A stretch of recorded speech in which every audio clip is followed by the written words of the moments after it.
Hi, Good Bat Neighbor community. Jen here, and we've got a very special Friday feature for you today, our new monthly feature, where we're joined from folks around the world who are helping bats. And today we are actually at the Midwest Bat Working Group Conference in Cincinnati, Ohio, but I'm joined by Bree, who is from Missouri, and I'm from Northwest Indiana, so we've come together. And she is an environmental specialist with the Missouri Department of Transportation. Hi, Bree. Hi, Jen. So, what does a wildlife biologist do at the Department of Transportation? Well, I'm glad you asked. So actually, every state in the nation has the responsibility to follow environmental laws when they get federal dollars to do things like build roads and bridges. Right. So we have a whole suite of environmental that we have to take care of. And what I do is the endangered species assessments. Oh. I also have migratory bird duties. Oh, wow. Which would be like birds on bridges, Right. Nests on bridges, those kinds of things. Mm-hmm. Bald eagles nests that could be near a bridge that we're doing demolition on. Oh, wow. And then I also am responsible in part, there's more than just me, but I'm one of the ones that's responsible for the stream impacts and wetland impacts and any permitting along those lines. Oh, wow. You're very busy. It is a very busy job. Yes. I like the variety. The only thing that changes is the species, but yeah, it's just very busy all the time. Wow. So how did you get started as a environmental specialist? Well, actually, so I wanted to study whales. Really? When I grew up in Kansas, yes, it was my life dream to be a behavioral biologist for humpback whales. Oh my gosh, I did not know that. And my junior year of college, University of Kansas, I had a professor who used to study whales, came from the state of California, and he sat me down. He's like, okay, we need a backup plan. So at that point, I went into small mammals. Oh. Which they're like whales, only smaller and on the land. But we had trapping stations set up at University of Kansas, an outdoor off-campus grid that have been going for many decades. And I started helping graduate students and getting some experience with small animal trapping. Okay. I went to Eastern Kentucky University for my graduate school, and I ended up studying wood rats. Which really are almost the size of whales comparatively. A little bit bigger, but they live in the cliff lines in the Daniel Boone National Forest in Kentucky. They were consideration to be listed as an endangered species, so there was funding to do some live trapping with them. And since I had kind of worked my way into animal population type stuff, I got very interested in the whole holistic ecology. Okay. So I have 2 degrees in ecology. Oh, wow. My first job that was in the state of Kentucky. My first job with the state there was as a stewardship assistant. So like the best of the natural areas in the whole state, we had a very small agency that took care of those. And that might be building trails for the public to come and watch. I was a volunteer coordinator at that position. We did a lot of hand and chemical treatment of invasive plants. Oh, wow. So I kind of branched out and did a lot of habitat management type stuff. So that fell in line with my ecology dream. Mm-hmm. And after about 3 years of that, the transportation department in Kentucky needed an endangered species specialist to join the team. So that's where I started my career, was in Kentucky. And about 3 years later, life changes. We made a move to the state of Missouri, and I picked up the exact same job with the Transportation Department in Missouri, where I've been doing that for 19 years. Oh, wow. And it was actually Missouri where we met at the first Midwest Bat Working Group conference I went to, which was 2 years ago. And Bree became my mentor because she's awesome. And she's been very supportive of the Good Bat Neighbor program, so we really appreciate her. Thank you, Bree. Yeah, thank you. So what made you want to study bats in the first place? So a lot of my background, like I was saying, was with mammals, small mammals. Right. The small university I went to in Kentucky, Eastern Kentucky University, had an eclectic mix of graduate students from out of state. So it was kind of a suitcase college for a lot of undergrads.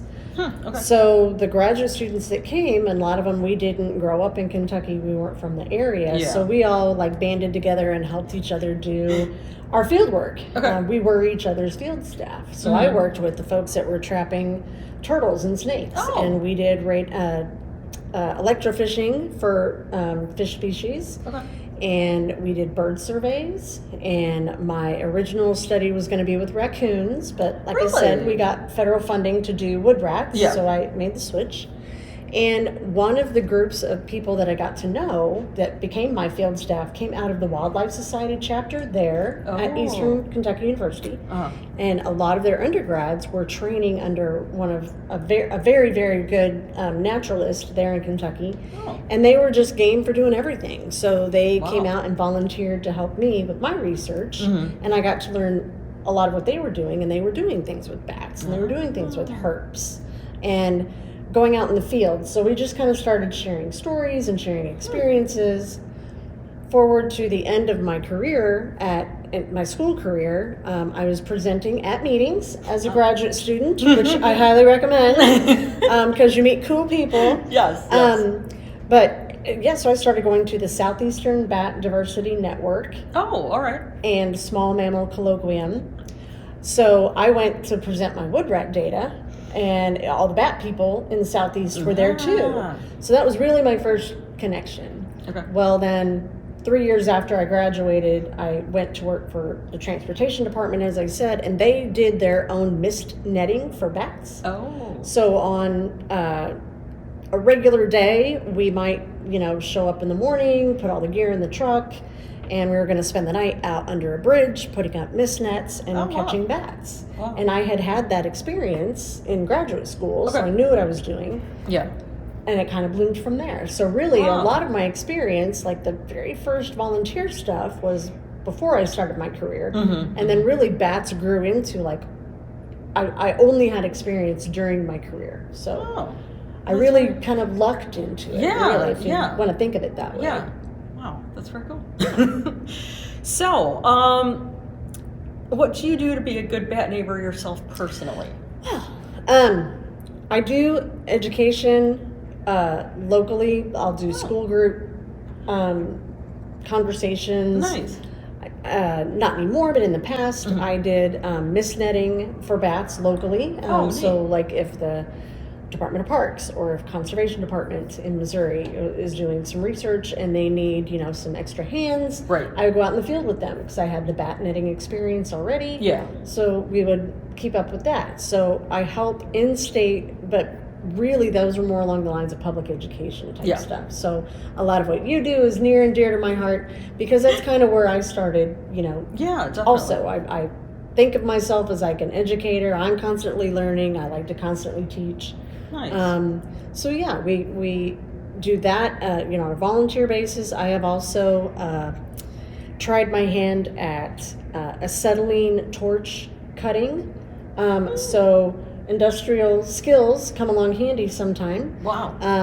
I joined up with a group called the Cave Research Foundation. Oh. And they were gating caves in the state of Missouri. Oh, interesting. So they would do workshops to bring in a bunch of people to volunteer to help build a big gate. It takes a lot of iron and a lot of welding and a lot of cutting to put these gates into place. So St. Louis, Missouri, I think it was 2009, I went to Bat Conservation International was there. Oh, wow. CRF was there, the Cave Research Foundation, the Caving Grottos from Missouri were there. A lot of cavers actually showed up to that. Very few bat people, a lot of cavers. Huh, interesting. So I kind of meshed in with that group too.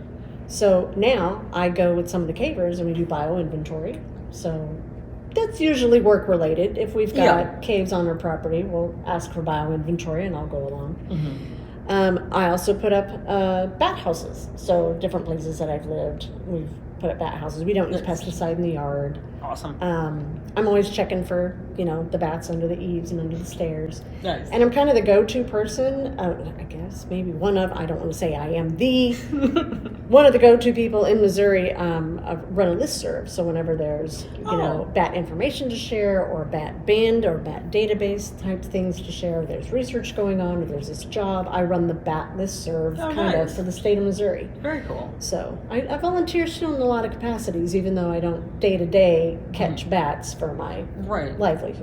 Nice. Well, that's very cool. Yeah.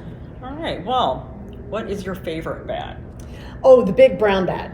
Really? Hands down. Really? Hands down. I like them fat and sassy. Yep. Yep. I have always liked them. That some people say they look, a little like a dog. They have a big muzzle.